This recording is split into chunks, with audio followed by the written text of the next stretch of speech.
Hello, everyone. It's James and Matt here from Christopher Shaw, just to discuss with you some of our little market insights that we've seen from January 2023. This week, we received some emails from Rightmove, who informed us that we have had 1,300 leads for our lettings properties in the month of January. That's just emails. That's just That's emails. emails from Rightmove. Now, of course, we advertise your properties on Rightmove. We advertise them on Zoopla, on the market, and of course our own website. So if we're getting 1,300 just from Rightmove, then you can imagine the total, and that doesn't include people phoning in, walking in. So yeah, it's been an incredibly busy January and into February. And of course, you can't help everybody No. in that among those all those leads. Obviously, we don't have 1,300 properties to be able to let them out. We love to, but we don't have 1,300 properties to be able to place all those people in.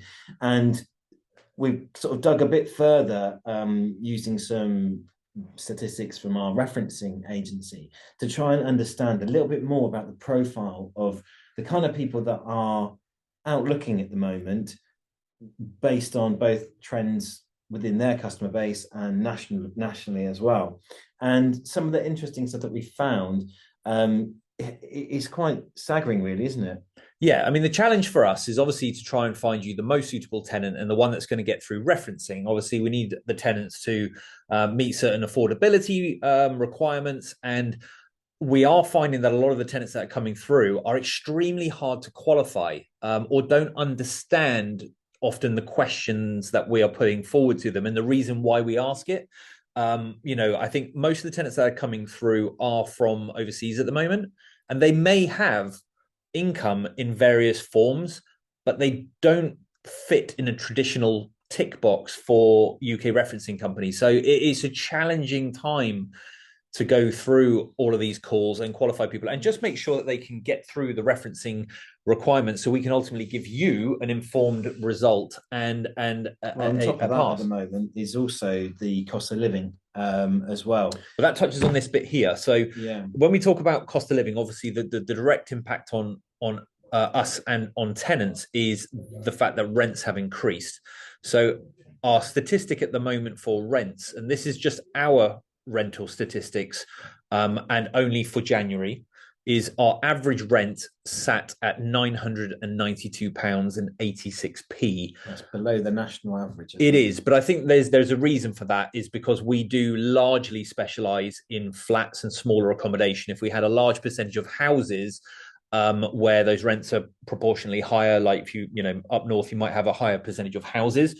In Bournemouth, it's flats. We got a lot of flats, so I think that plays into that position in the town centre. Exactly, but 992. So to put that in perspective from a referencing point of view, for a single adult to pass our standard referencing requirement against an average rent of 992, I think it came to about 29,000 a year, just under £30,000. So the referencing requirements are that you are earning 30 times the monthly rent. So in this instance, the rent's pretty much £1,000. Yeah. So you'd be expecting somebody to be earning around £30,000 a year.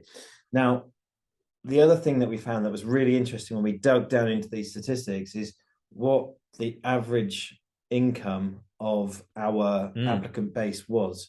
So what was that, Matt? 24,000.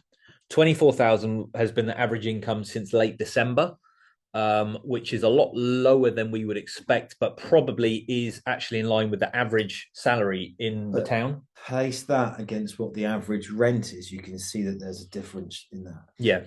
And with that being the case, you would probably need to have two earning couples to meet that average, two earning adults, to meet that full-time, part-time average rental. Not impossible, because split that in half, and you would expect that most people would be able to meet that requirement.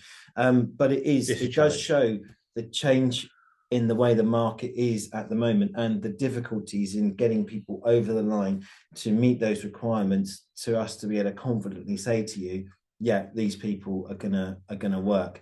We've also seen among those 1,300 applicants, people have put themselves forward for properties.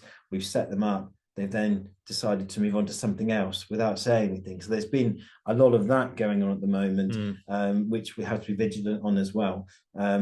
It's just been a very busy month with a lot of stuff going on. Yeah, and then there's another interesting stat, and we'll see. I'm going to have a slight pause when I say this, because in your head at home, I want you to come up with a percentage and see if you're anywhere close to this figure. I hope you can't read my paper here, but in terms of where our tenants have come from, what percentage of our tenants for January alone and a couple of days in February do you think are international? And it doesn't break down into where from internationally, just says international. This is based on their ID and their right to rent paperwork. So I'm going to pause for a second in your head. How much do you think as a percentage are tenants international? Well, that's longer than a second. I think that was long enough.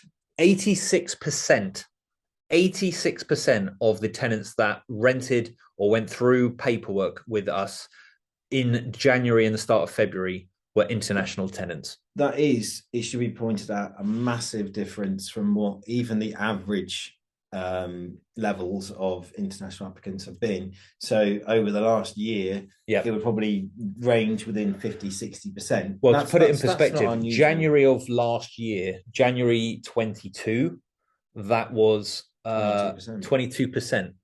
22% were international tenants. And the challenge, it doesn't mean international tenants there's nothing bad with that, but what comes with it is a more challenging, it's more challenging to ascertain their revenue streams and to get them through. But I mean, high percentage of guarantors, that sort of thing. I would say that 50-60% is not unusual for this town, for a coastal town. What we have here, we have language schools, we have students that study at the university. There is lots of seasonal work, that kind of stuff. So it's not unusual that there would be a high number of international applicants. It's just that is what it has shown us in January. Much higher than normal. Which is a lot higher than normal.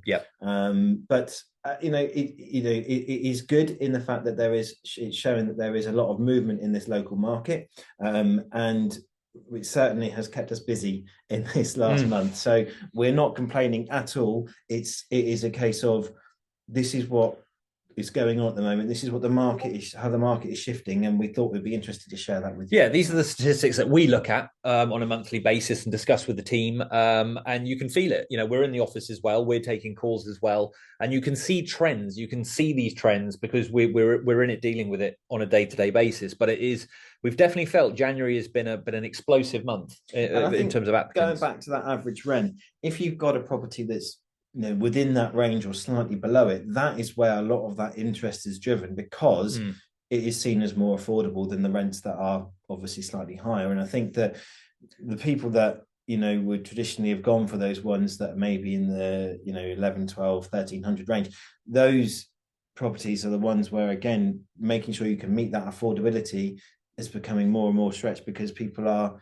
worried about the cost of living and all those kind of things. So look, it's still a market where rents are staying strong, but it's definitely one where there are the challenge is getting the right tenant that is able to meet those requirements to be able to confidently take on your tenancy. Yeah, I mean, that's the challenge for us ultimately.